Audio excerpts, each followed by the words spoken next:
You're listening to Unkillable. If you didn't kill us last night, we are unkillable. Hosted by Brandon Tierney.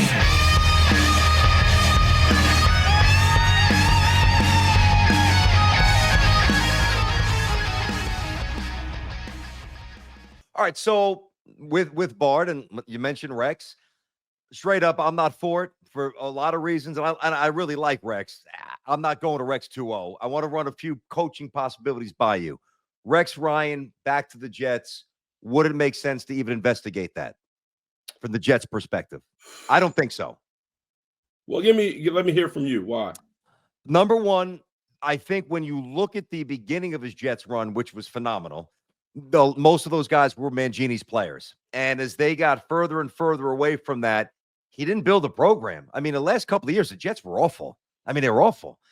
They couldn't move the ball, and his defense wasn't nearly as tough as it was early when, guys like Bart and Darrell, like guys that could really play, started phasing out, aging out, or getting hurt or getting moved on. I just don't think that he showed me enough that he can build it, and the Jets need to be built. And the other thing is, and maybe I'm off base and out of school on, and maybe even out of touch when I say this. You check me if you have to. I think the game's changed a lot, and I think that Rex has become very comfortable on TV. And I'm not mad at him for doing it. Make your money, have fun, do your thing. It's good on TV. I think the fire is gone from a coaching perspective, and I think that's what made him, when he was great, that's what made him great. I don't know if you can reignite that. Am I off base? So a couple things. One, the fire is definitely still there. I think Rex is at this point where his kids are older; they're adults now. When he comes back, he's playing for himself. I think that's where his motivation and fire comes from. Two, he has an exceptional mind as well. As far as football, I just talked to you about Bart. Well, Bart learned it from Rex. And so from a schematic standpoint and running a defense and even running a team, I think he can do it.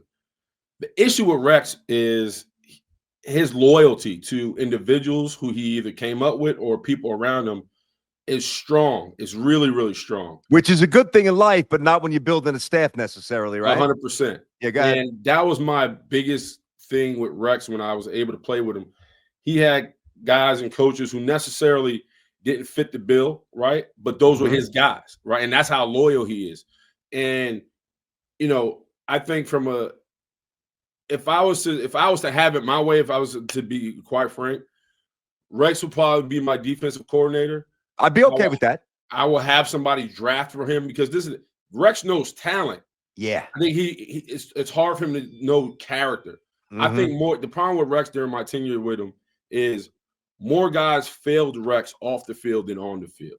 And then when the off the field became a part of their on the field product, I don't think he did a good enough job of kind of wrangling stuff in. Got it. And that's what hurts. You know what I mean? Because does he know? But so if I can get Rex to say, "Hey, Rex, get my defense to be a top 5 defense," done. Take your hands off the wheel. He got it. But when it comes to getting guys to fit his scheme and getting guys who are great off the field and on the field, I think he would need some assistance because Rex loves hard, man. Rex is super passionate. He loves hard.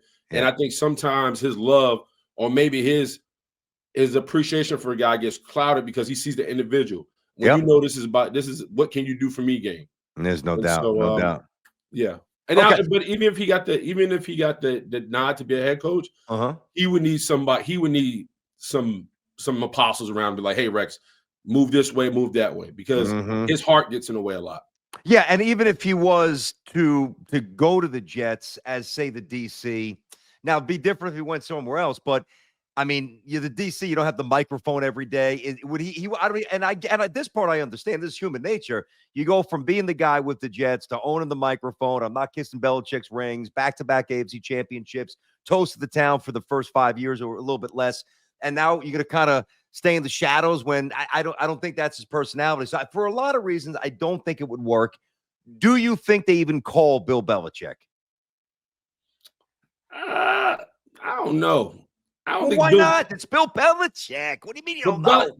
Listen, I think Bill, I think he hates New York. I think he does. There's a deep hatred for the green and white. Do you know I don't why? know. Let me flush this shit out. Why?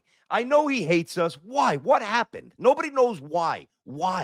I've heard stories. You got to tell me why. I don't know why. I can't, because I heard it was a conversation I was told to. There's been some stories, but it goes Is it because of Woody specifically or no? We're talking Woody. It's Woody. Yeah, no, I don't know if it's necessarily Woody, but I think it's somebody up there. Okay, all right, I got you. I'm going to respect that line. Mike Vrabel, you like Vrabel for Love the Jets? Vrabel. Love him, because I think so. I was fortunate enough to play against Mike when he was a Pat, and he was hard nosed, bro.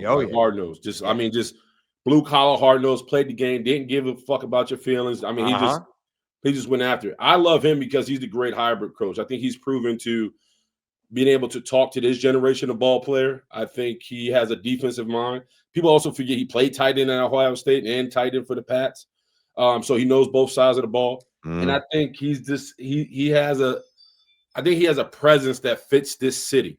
Not just because of stature, just because how he handles the media. If you had watched, there was a lot of Mike's pressers when he was at when he's the guy in Tennessee. Yeah. Doesn't give you a lot, but he gives you enough. And where you know where he stands. And I think a lot of guys, I'm fortunate enough to know Jeffrey Simmons. I'm fortunate enough to know some of these guys that play for him. They love him. They speak. He's their guy. And I think this locker room, man, they need him. They need somebody to say, hey, man, because it's unfortunate. Year after year, we talk about, well, these guys need to stop listening to the media. These guys, da-da-da-da-da. But when you don't win, that's the only thing that quiets the media. Winning, right? Winning's the ultimate deodorant. So if you don't win, here we come. We get louder. We get louder, right? We start you start shaking shit up. Yeah. But when we win, we're traveling with you. Right? We're taking our last to come see you play in goddamn Vegas. We're taking our last to come see you play the Bucks. So that's what I was having. It's funny. I was having this. I was at a party with Justin Tuck. Shout out to Big Justin Tuck. Yeah. And I was telling him, man, I was really frustrated during my time as a Jet, because my first year in 2013, when I got there, we had the second youngest team in the NFL. We had Sheldon Richardson, we had Quentin Coples, Mo Wilkinson, Big Snacks Harris, and I knew when I got there, I was like, if these guys they could just buy in, man. This could be, and there was a lot of talk about the sack exchange. I didn't give a shit about that. Yeah. I just knew they were extremely talented and they had it. And I was telling Tuck, man, we had lost a game, and we were ended up going to a club. There's a club in the city called Finale, and those guys were in there, and I was in there as well. And I remember pulling Mo and Sheldon to the side. I was like, dog, I know, it's if you guys just do what you're supposed to do, right? Meaning, come to work on time.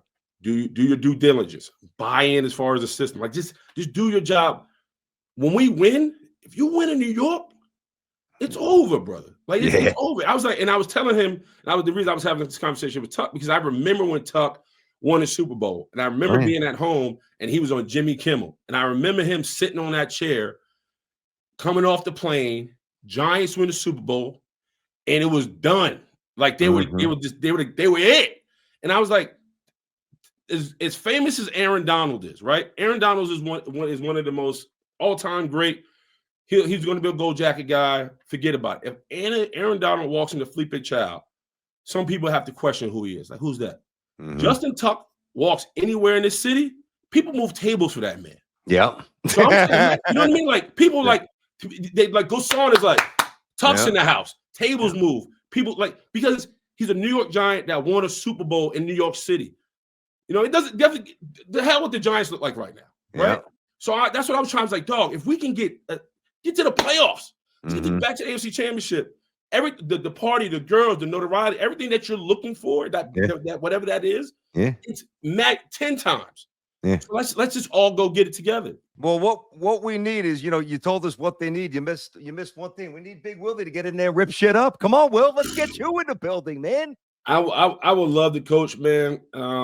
It's something my wife tells me all the time, like, we got to get you back on the field. We'll see. Me and Bart share the same passion. Like, if I'm coming to coach, I'm coming to coach. And Yep. we're gonna do it right, and we're gonna figure it out. We're not gonna have no phones in the goddamn meeting room. We're gonna play. We're gonna study ball. We're gonna be accountable. We're gonna get after it. And I listen. You know this, BT, because I know you from the old school. It's hard to feed a full tick. You know what I mean? I want hungry people, and I want people that bite at the bit. You know, I had an interview with The Athletic yesterday, and they were talking about my time as a Steeler, and I was like, one of my favorite. They asked me what's my favorite Mike Tomlin isms, if you will, and I said I tell my son, and he's 4, and I go, I'm like, man, I'd rather say "whoa" than "sick him." Mm-hmm. Meaning, I'd rather have to pull that dog off the bone than kind of slap that dog on the butt for him to go get that bone. Yep. Though I rather, and that's how I played. I know that's how you played. Yeah. I'd rather somebody snatching my collar by, "Are you doing too much? You may be hurting us." Yeah. Then I gotta get the world to get you to do one job, dude. So that is a money quote. Hey, I'll put in the energy to try to wind you down, but if I have to wind you up, it's just not going to work. Because it's bigger than us, right? It's just not for you, or you're not into it, or whatever. And I'm, I know we preach to our young kids, use football as a vehicle. Yep. Yeah, I didn't play with those guys.